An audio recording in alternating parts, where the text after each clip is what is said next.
Hey, what's up guys, S2EP20 here. The final show of the World Cup. Argentina win the tournament. Lionel Messi is the GOAT, and we must say thank you to Morocco. Let's go. That's how it goes? They keep asking about the best when they know it's me. Okay. Asking about the rest when they know it's me. Straight in, I guess. You know it's me. Argentina were crowned world champions this past weekend. Great game, I have to say. One of the best that I've seen. I mean, the greatest I've seen is Liverpool versus Chelsea in the Champions League, that 4-4. But this one came close. It really came close. And the way it started off, Argentina were dominating. I mean, they dominated the game. They had all the possession. I just really could not believe how poor France were, because in the first half, they had no shots. No shots at all, no attempts, no shot on target.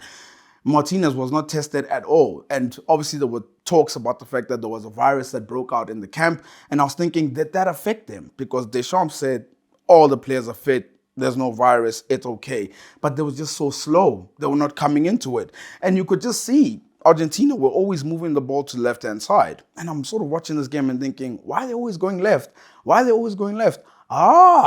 It's because Jules Koundé was playing right back. And anyone who's watched France throughout this tournament, Jules Koundé has been a little bit shaky in that position. And the fact that also Scaloni deserves a lot of credit, because he put Di Maria down the left-hand side and not on the right.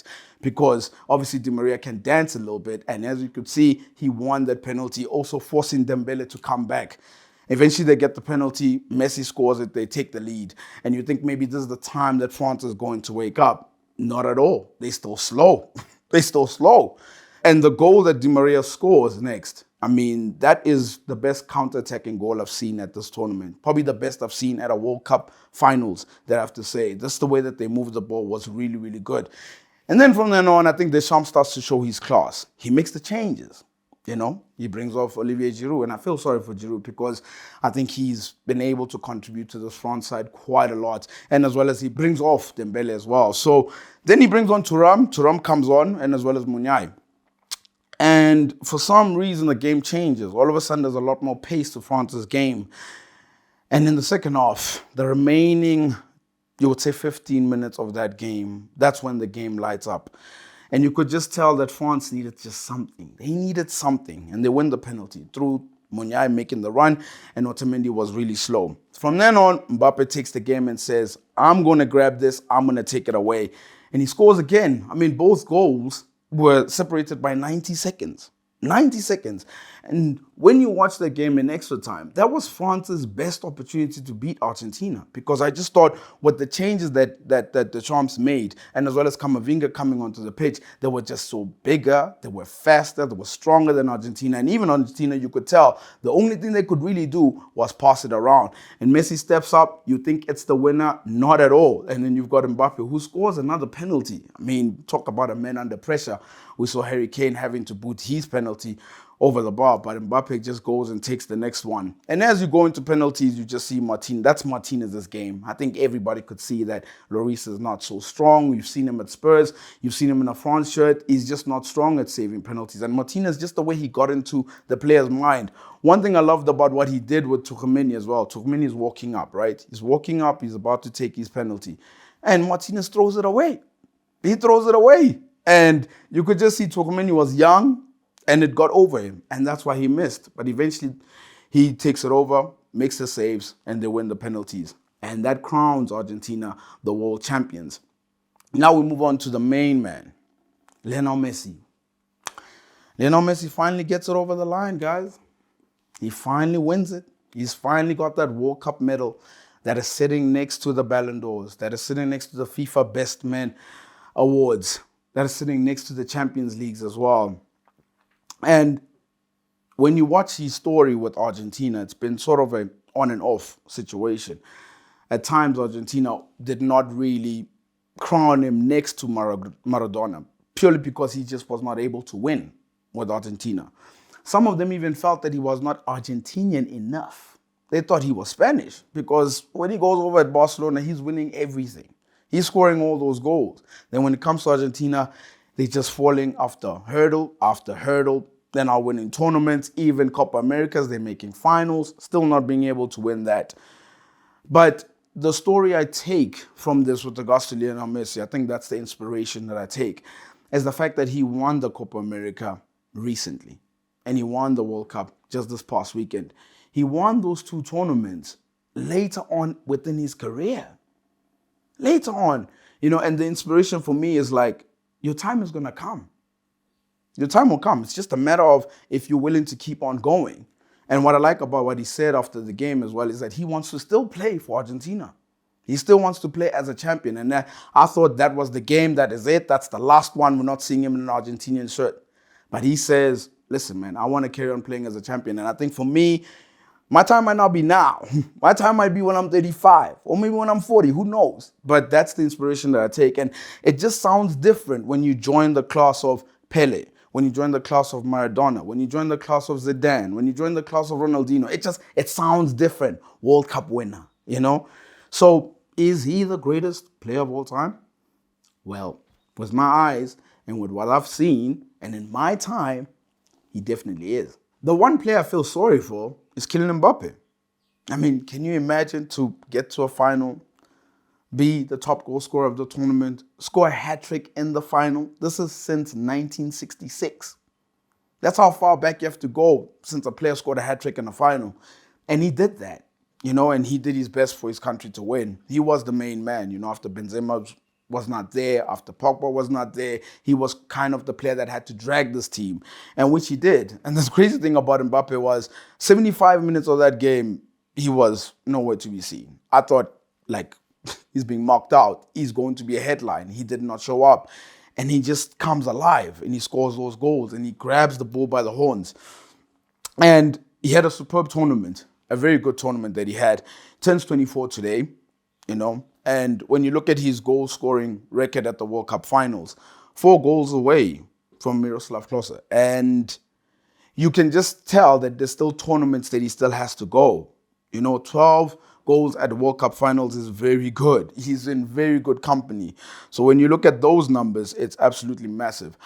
What I will also say that I saw within this game was it felt like the baton was being passed on. It was like, okay, Messi has his time. That's the guy we're going to talk about. And then in years to come, potentially in the next 12 years to come, we're going to be talking about this guy in the French shirt. And I think him and Holland are definitely going to be matching each other up all the way. I mean, obviously, it depends on if Norway can make it to the next tournament. But in terms of internationally and as well as the club level, I think Mbappe is the next player that we're going to see who's going to score a lot of goals.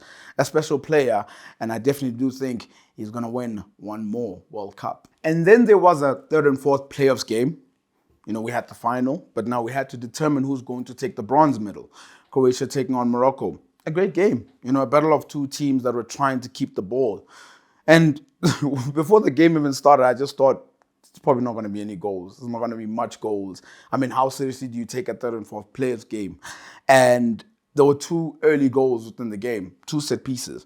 I think Morocco found it hard playing against Croatia than how they did against France, because Croatia keep the ball really well, whereas France is a more transitional side, and they gave Morocco a lot of the ball. But this time around, they're sort of battling with a team that also can do well in possession. And Croatia, they claimed third. And the great story about this country as well, a population of just 4 million people.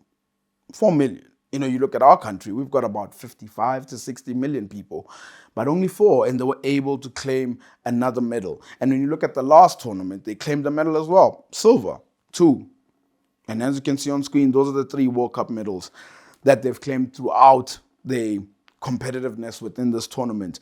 But the rebuilding starts now for Croatia, because you look at the players that they have. You can see the key players that they have. Number 1, Modric, we have to touch on him. He's 37 years old. And I think he can go on. But I'm not sure if it's the right way to go. They've got Maya, who's coming in, who can play a similar position as well. And then Perisic, too, 33, Lovren, 33, Kramaric, 31, Osic, 29. So you sort of can see that the squad at the next tournament is going to be slightly older. So they're going to have to find some more gems within the Croatian league. But from what we've seen in the past 10 years, there have been some really, really good players. Morocco, for me, is the best love story, second to Messi winning the tournament. I mean, what they did at this tournament was something inspirational for me. I spoke about them on my last show. And I think for me, it kind of showed the magnitude or the task that Bafana have before they get to a next World Cup and compete in that nature. The first African team to earn a point in 1970. The first African team to qualify to knockouts. The first African team to reach the top 4 at a World Cup. So you have to say, I mean, they put Africa on the map. Whether you want to say they believe they're African or not, but they definitely put Africa on the map. And why we need to say thank you to Morocco. And I'm talking about the whole continent, not just South Africa, the whole continent. Did you know, due to their performance at this tournament, Africa will have one more slot at the next World Cup? And as you know, there will be more teams at the next World Cup. And it was supposed to be 9 teams from Africa that are going to be representing there. But now, with their help and their performance, it's now going to stretch to 10 plus, potentially. So 10 is definitely guaranteed. The 11th one will be a playoff. So, all you Africans, Gabon, Ghana, South Africa. I hope you guys are listening. They're giving us a chance here. So there's an opportunity to make it there, that's for sure. More slots, and I'm looking forward to that tournament. And one thing I like about the Morocco head coach, what he said after the game was, in 20 years' time, he could see an African team winning the World Cup. And when you look at how Morocco's performing and just how much money they've invested as well, I mean, why not? Why not? I like that ambition. And I have to say, Morocco, for me, playing the field as an African, thank you so much. Now that the World Cup has come to a close, let's talk about my team of the tournament. And in goal, Emi Martinez. I mean, that was obvious. It was obvious. I mean, when you look at how he handled the penalties, and not just in the game against France, even in Netherlands as well, him getting the Golden Glove too, I thought he was really important. At right back, a pretty obvious one for me, plays for Morocco, Hakimi. I mean, he was solid. He never just stopped running. At left back, Theo Hernandez. He was subbed in for his brother because his brother had a knee injury. But he came in and he slotted in really well for France. Centre backs, Vardiol. I mean, I look at that guy and I'm thinking, he's 20 years old? I mean, he's big, you know? And I think definitely there will be suitors looking out for him. Next to him, Otamendi. Yeah, Nicolas Otamendi of Argentina. You look at their performance in the tournament, and I thought he would have been a weakness. I mean, I looked at it and I was like, Romero, fine. I've seen him at Spurs. He plays really well. Otamendi, I'm not sure. Age as well. But I thought he held himself really well. And then at CDM, we've got Amrabat, another African. Gotta tell you, man, this guy took the tournament and he played it so well. And even the way that he was shielding the back four, really, really good. And one thing that I like that I saw, he's linked with Liverpool. You know, I think he's going to get a big move, that's for sure. Then center midfield, we've got Tchouameni. I've put in Tchouameni there because his team reached the final. And also, you have to remember, he stepped in for Pogba, who wasn't there, for Kante, who wasn't there. And he played practically every minute of the tournament. So he definitely makes it. Next to him, Argentinian Rodrigo de Paul. I mean, we talk about Messi's importance, but this guy just does not stop running. You know, unbelievable energy. And as we go to the front three, left wing, we've got Kylian Mbappe, the top goal scorer of the tournament. He had to be in there. And then center forward, we've got another Frenchman, Olivier Giroud. You know, unfortunately, he was subbed off. But I just think building up to the final and him scoring crucial goals, I just remember that England goal that he scored. And also, I almost put in Alvarez, almost. But Giroud, for me, just nicks it. And last but not least, on the right, it's the Golden Ball winner. It's Lionel Messi, 35 years old, scoring goals still to this day. And that is my team of the tournament. DSTV Premiership returns next weekend. Look at those fixtures. New Year's Eve, guys. We are treated. Sundowns taking on Orlando Pirates. Daly's cheaper. You know, even Kaizer Chiefs taking on Golden Arrows as well. It's going to be very interesting. We also got Swallows going up against Richards Bay. Ernst Mindop. That's going to be his first task that he has to take on. And, man, I look forward to it, man. I really, really look forward to it. We definitely will be covering those.